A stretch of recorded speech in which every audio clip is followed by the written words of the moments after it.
ఒక వ్యక్తికి రెండు రకాల జీవితాలు ఉంటాయి. వీటిలో ఒకటి తల్లిదండ్రులతో, మరొకటి పెళ్లైన తర్వాత జీవిత భాగస్వామితో కలిసి ప్రయాణం చేయడం. పెళ్లయ్యే సమయంలో ఇద్దరు తెలియని వ్యక్తులు ఒక్కటవుతారు.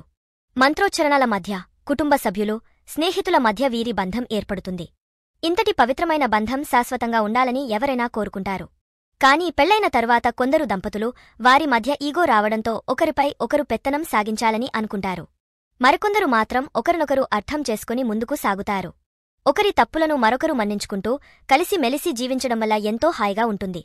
అయితే ఎంత సాన్నిహిత్యం ఉన్నా కొన్ని విషయాలను భార్యతో అస్సలు భర్త అనకూడదని కొందరు మానసిక శాస్త్ర నిపుణులు అంటున్నారు.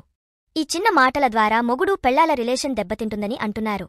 భార్యాభర్తల మధ్య ఎన్నో విషయాలు జరుగుతూ ఉంటాయి. ఒక్కోసారి కోపం రావొచ్చు, మరోసారి ప్రేమ కలగవచ్చు. అయితే ఒక్కోసారి కొన్ని విషయాల్లో భార్య అర్థం చేసుకోకపోవచ్చు. భర్త చేసే పనులను వ్యతిరేకించవచ్చు. ఇలా కాకుండా నువ్వు నన్ను అర్థం చేసుకోవడం లేదు అనే మాటలు చెప్పొద్దు. ఇలా చెప్పడం వల్ల భార్యకు భర్తపై వ్యతిరేక భావన కలుగుతుంది. దీంతో ఇద్దరి మధ్య దూరం పెరుగుతుంది. పెళ్లిళ్లు స్వర్గంలో నిర్ణయించబడతాయి అంటారు. ఆ కోణంలో ఆలోచిస్తే ఎవరు ఎవరికి దగ్గరవుతారో ఎవరూ చెప్పలేరు.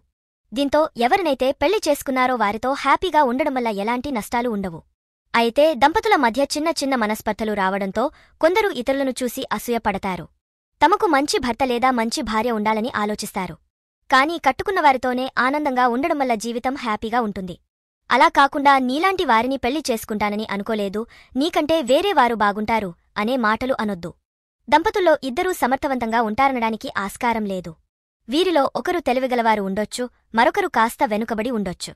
అంతమాత్రాన తక్కువ శక్తి ఉన్న వారిని నిందించొద్దు. పదే పదే నువ్వు అసమర్థుడివి అని అనడం వల్ల వారు తీవ్ర మనస్తాపానికి గురవుతారు. దీంతో వారితో కలిసి ఉండడానికి ఇష్టపడరు. దీంతో ఇద్దరి మధ్య దూరం పెరిగి విడిపోయే అవకాశాలు కూడా ఉంటాయి.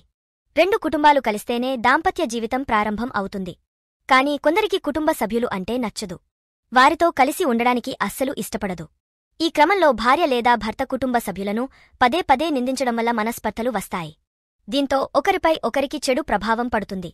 క్రమంగా విడిపోయే అవకాశం కూడా ఉంటుంది.